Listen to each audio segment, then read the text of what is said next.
cartoon, Sylvester didn't talk. And that was it. You know, that's it. But you know, so if he knew anything else, or if they ever talked amongst themselves, we never heard about it. So I'm going to throw this little item over to Sherry, but I just want to start it with by saying, Steven Spielberg, no matter where you were in the world, if he wanted to give you notes on a script or on a storyboard, you could be in a cave in Wisconsin. He would find a phone there and find you and call you up.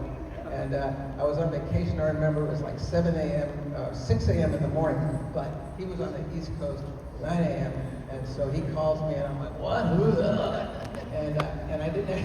And I remember I wrote down the notes on a Ralph's shopping bag because I didn't have paper. And this is one of those things where Sherry's noticed that my notes, because they would be scribbled on top of each other because I'm listening, and the note all we could read was cheese and stuff. Cheese and stuff. That was all he read. That was it. But, very helpful. Now, Sherry became, well, you would get a lot of calls. Yeah. Well, a lot of times I would work late in the office, and it was quiet, and I'd like to write there. So I'd be working, it'd be like 8:30, 9 o'clock at night, and my phone would ring, and it would be Steven Spielberg wanting to give somebody notes. So I would take down these notes for time, be like, then I'd call you and say, I just got notes on such and such, Steven. So, not those. We got notes, and we one day we were in the office, I remember distinctly, and Steven was on the phone, he was driving down the 405, and as he was giving us notes, apparently he was like looking at the storyboard while driving, and then looking out the window and calling out that it must have been trafficy because some famous actress was in the next car. Anyway, we have a clip to show you. Yeah, we'll show a clip. Sherry and I, we worked on an episode about this sort of note giving. Yeah. Let's see. There's a little clip. Now, exactly what scene was that, Steven? The chasing. It looked all wrong. Now, let's take it from the top, all right? First of all, the line quality is way too thick. Check. And it should be a night scene. Check. And the characters should be in their night colors. Check. Okay, and we need shadows. We need more shadows. Just more shadows. More shadows. I want lots of shadows, period. Perfect. Okay, that's really great. All right, everybody hold, roll, camera, and action. Okay, now let's start with the low angle. Yeah, he did like, Cue chase music. Stephen really liked the shadows done by a company called ACOM from Korea, but their animation was a little wonky. I mean, TMS and Star Toons. Yeah, it's just driving people off the road. Cuckoo's Nest really did a great job, but he loved the shadows from ACOM. But yeah, this, and by the way, for you young folks out there, the cell phones were the rich person's tool back then. You did not have a car phone, unless you had the money for it. So, but yes, I mean, you can see the premonition of the future right there with Steven driving and forcing cars off the road.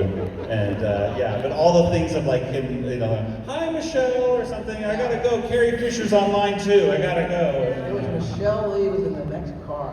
Michelle Lee. Yeah. Stephen, so all that year before our premiere, Stephen was very concerned that the quality of line quality and just the show, oh my gosh, maybe it's not going to be good enough. Maybe it will. I mean, he didn't actually say this, but the impression was, could this damage my reputation? Could this show be that bad that it hurts me? And so we had to encourage him, it's going to be okay. But then Sherry wrote a script called Hollywood Plucky, and somehow this really turned Steven's thinking around. Just a little bit about Hollywood Plucky. Well, the thing that I remember most about it is that it was one of the first ones I remember seeing that the director really plus all the gags, and like the bit where Plucky's feet, he's got his feet stuck in cement, and he hooks them to the side of a bus to pull it off, to pull up the more torque. Yeah. And they plus that section so that his legs stretched all over town, up and down the streets and everything like that. Yeah, And that bumping was into the really- Hollywood sign and Yeah. spraying off. Of Yeah. yeah. Not in the script. Not in the script. It was his mind was just like the bus pulled away and he got dragged behind it or something a little bit. That's what I remember most about that. And I remember the animators being very excited to draw Batman in that episode. They were Oh, really thrilled. I have a clip. Speaking of that Batman moment. So let's watch a moment here from Hollywood Plucky. Here. Oh, let me get the sound back on here. Oh, what? We can't watch that. That's a spoiler. No one see that. Nope, no one see that. Here we go. Looked at it detailed. Gosh, it's Batman.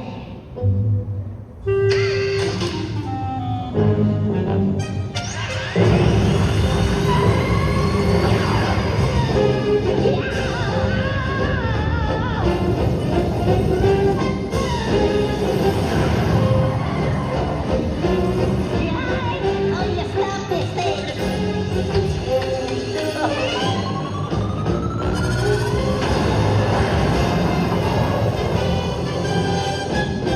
May I take your cake, sir? That whole scene Another of Hollywood that- illusion shattered.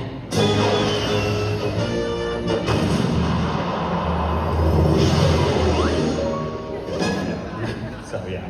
That whole scene with the Batmobile and everything, I remember watching, even when that came in the rough cut, I was thinking, I'm so glad I have this job. That's the stuff I would love to watch on TV over and over, and to know that I was actually working with the team that was making that. I was just like, oh, this show's gonna be great. Yeah, it was a really fun one to watch for the first time. Yeah, and such a salute to like classic Looney Tunes. That's what was also really great with Tiny Toons is that you could pinpoint like, oh, I see. This is the mirror of a previous Bugs Bunny cartoon or something like that. And you fill in the blanks of Montana Max is taking over. You know, Rootin' Tootin' is Yosemite Sam. Yosemite Sam. Yeah, there you go, and all that. And of course, that one had very similar moments of like Hollywood Review and stuff, where you had these classic stars from the 40s. So if you watch Hollywood Plucky, you see all these caricatures of movie stars from the day,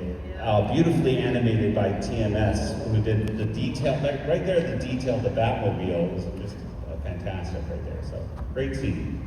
We had a